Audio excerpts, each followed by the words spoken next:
ضيوفنا هون. So we're gonna start ضيوفنا yeah, نبدأ. it's a special month for the Muslim community today. هذا شهر This خاص month للجالية is المسلمة. but I want to thank everybody for وأنا being أريد here. أن أشكر جميع From المجيء. Egypt and Tunisia who come to us and tell us about the role of women and the women that the women playing in the revolution happening in the Arab world.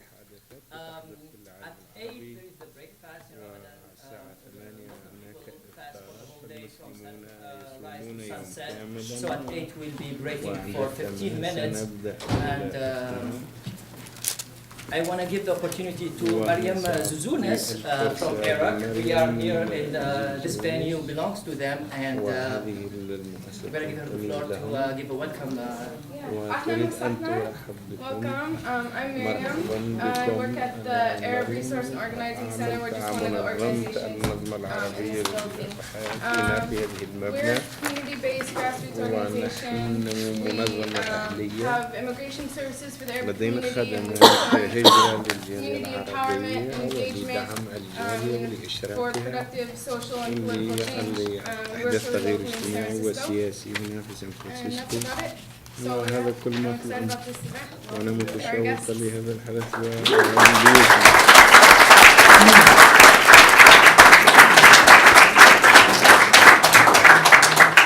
But thanks, Mariam. And today this event is hosted by the Arab American Union Members Council. And we have today Nadal Harzallah, who's the president of the council. And we're going to give the floor to give a welcome. I wanted to excuse me from the أعذروني English speaking من people. I'd like التحدث to على do my welcome in الإنجليزية. Arabic. أنا if you أريد don't أن mind. أرحب بهم بالعربية. نحييكم ونرحب بكم بين أخواتكم وأخواتكم هنا. ونحيي أول ما نحيي أولئك الذين سجلوا الليلة بغيابهم حضورا بيننا شهداء الثورة التونسية the victims of the والعزيزي Tunisian revolution and زهران وكل Bouazizi, شهداء الثورة Zahran, المصرية and all the الذي نجد victims of أرواحهم هنا the بيننا. Egyptian revolution. نحييهم Spirits ونرحب بإخوتنا أخواتنا الضيوف من تونس ومن مصر الذين يبعثون فينا الأمل في كل أقطارنا العربية. وبالتالي احنا الآن كمجلس أعضاء النقابات هنا في نقابات أمريكية نناضل جنبا إلى جنب مع النقابات أعضاء النقابات الأمريكان. We are welcoming you here in behalf of the Arab American Union Members Council, which is a council that has emerged out of the repression, out of the hate climate that was created in the aftermath of the 9/11 attack, and then now we وأعيد are الترحيب reviving these activities and hosting our sisters and brothers from the Arab countries, particularly the Arab countries who have indeed changed the whole world by the revolutions in Tunisia and Egypt. And I welcome you all. Thank you so much.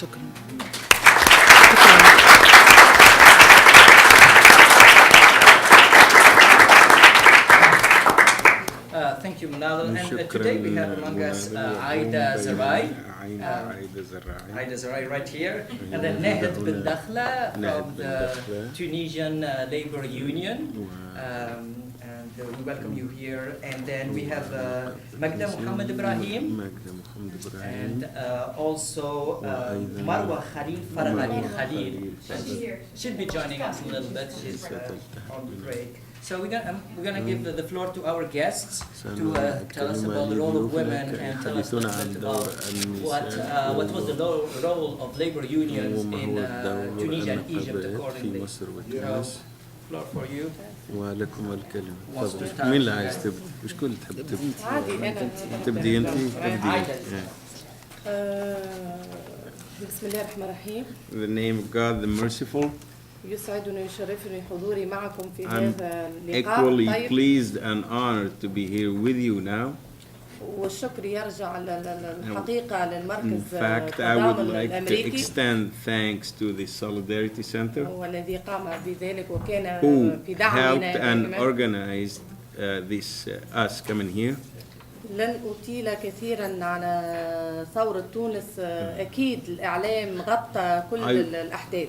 I won't talk much about the Tunisian revolution because I am confident that the media covered it fairly well. ولكن في هذا اللقاء أريد أن أبرز فرحتي وانتمائي إلى الاتحاد العام التونسي للشغل. Nonetheless, in this meeting, I want to highlight my contentment and my sense of pride of being a member of the Tunisian Federation of Labor, الذي كان له دورا كبيرا وأساسيا في هذه الثورة. who played a fundamental role in this revolution. عندما اندلعت شرارة الثورة من سيدي بوزيد When it started from Sidi Bouzid, وإلى المناطق الأخرى and it spread throughout Tunisia. من تونس، كان الاتحاد المحلي والجهوي والاتحاد العام هو الحضن. When the revolution started, the Tunisian Federation of Labor and all its chapters all over Tunisia was the incubator of the spread and so the revolution gained momentum. هو الذي حضن كل النقابيين وأخذ كل القرارات في الإضرابات والاحتجاجات والمسيرات. And it participated and it was a player in all the sittings and protests and revolt in general. يعني بصراحة تكون ثورة النقابيين. And quite frankly, I may call it the revolution of the union. ودليلها يعني الانتماء للثورة هو بارتفاع انتساب الاتحاد العام التونسي للشغل بعدد 200,000 منتسب جديد.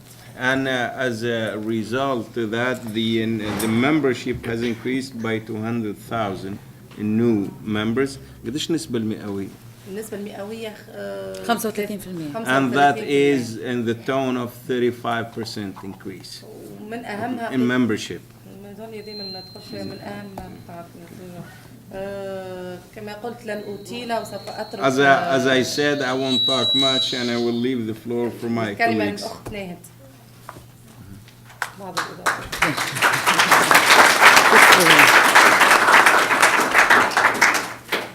السلام عليكم ورحمة الله وبركاته.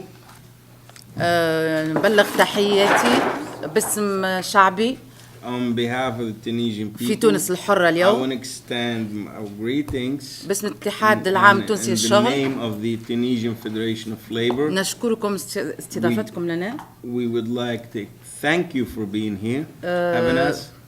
تحدثت زميلتي على الثورة، أنا باش نتحدث على دور المرأة في الثورة. My colleagues spoke about the revolution in general, and I want to be specific and talk about the women's role in it.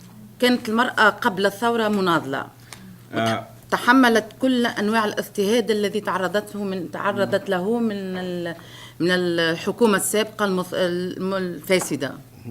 Before the revolution, women were the subject of an abject oppression of all its aspects from a tyrannical government, and that's why it participated in all the protests في كل المسيرات التي نظمها الاتحاد and all the activities of the union. تعرضت للضرب والإهانة. And they were hit and insulted. وبعد الثورة واجبنا هو أن ننظر للقدام، هو بناء تونس الجديدة. After the revolution, we were faced with a new reality that necessitates that we look for the future. دور المرأة اللي أديته في الثورة خليها اليوم ند بالند مع الراجل. And due to the role played by women during the revolution, it put them on a playing ground with men.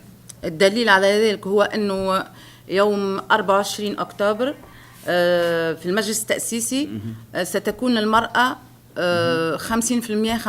في كل القائمات الانتخابية. As a result of that, in the Tunisia was going to have an upcoming election on October 24th. and the law stipulates that all the entities, political entities, i.e. political parties, are going to have by law a quota of 50%, men and women.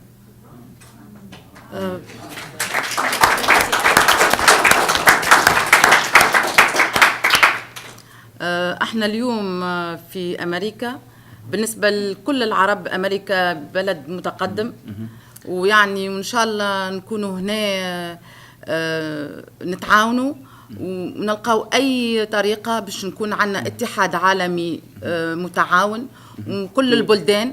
To all the Arabs, from an Arab perspective, the United States is looked at as an advanced nation. لتبادل And الخبرات we hope that we're going to create an atmosphere or mechanism of cooperation. والثقافات. So to exchange culture and expertise. والسلام عليكم ورحمة And الله. thank you very much.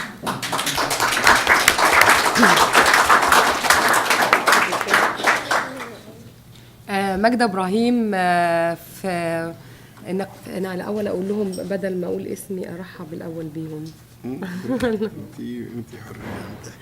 سعيدة بوجودي معاكم جدا. I am very pleased to be here with you. وحقيقي دي من أجمل البلاد اللي أنا زرتها. And in fact this is one of the most beautiful places I've been to. وأتمنى إنها تتكرر زيارتي لبلد متقدم وشعب راقي زي شعب أمريكا. I hope that it won't be the first or the last time that we visit a civilized and sophisticated people. أنا اسمي ماجدة إبراهيم من نقابة ضرائب المبيعات وأعمل مأمور ضرائب مبيعات. I'm Magda Ibrahim and I belong to the union, sales tax union, and I'm a tax officer in Egypt. في الحقيقة أنا مش هتكلم كتير عن الثورة ولا على النقابات المصريات، ولكن أنا هتكلم عن جزء من تاريخ مصر معروف. تاريخ مصر معروف بناة الأهرامات. إحنا تاريخنا تاريخ فرعوني. And in fact, I won't talk much neither about the revolution nor about the unions. I rather gonna shed light on the Egyptian history, the known history. And about the pharaohs, the history of Egypt.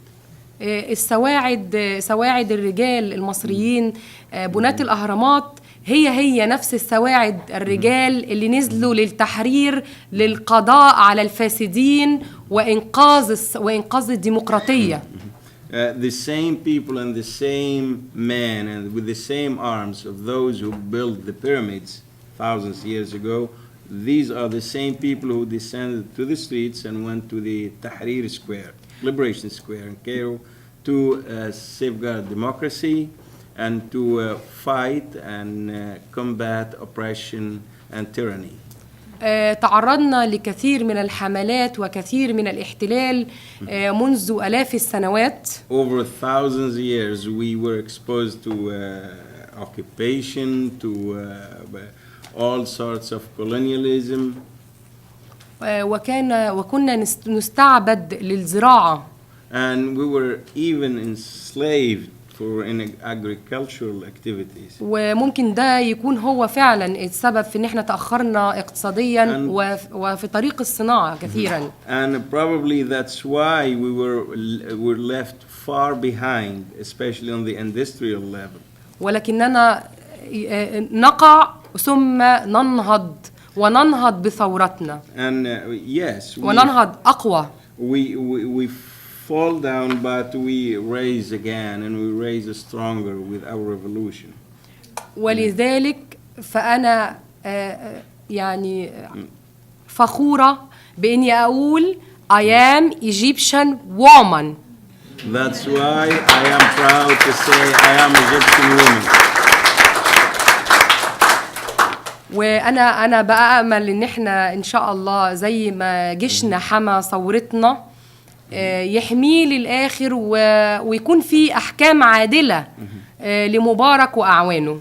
And God willing, as our army defended the revolution, will go within the same road and will have a fair trial for Mubarak. أنا هقول عنوان واحد للمرأة وأسيب زميلتي مروة تكمل. I'm gonna say one title about women and then I'm gonna give the floor to my colleague, Marwa. لولا المرأة مكان الشعب. Without women, we wouldn't have a population. وبالتالي وجود المرأة مهم جدا في جميع المواقع، ووجودها في النقابة لا يقل عن دور الرجل، وأنا أسعى. Therefore, having women is a must. You have to have women everywhere, including unions, and that's why I'm working on أسعى لتدريب المرأة وتمكينها to empower and train women لتأخذ مكانة في اتحاد المصري لا تقل بحد أدنى عن 25% لمجلس إدارة الاتحاد. So they will be in a decision-making position, and the number of women, or the quota of women, won't be less than 25%. شكرا. Thank you.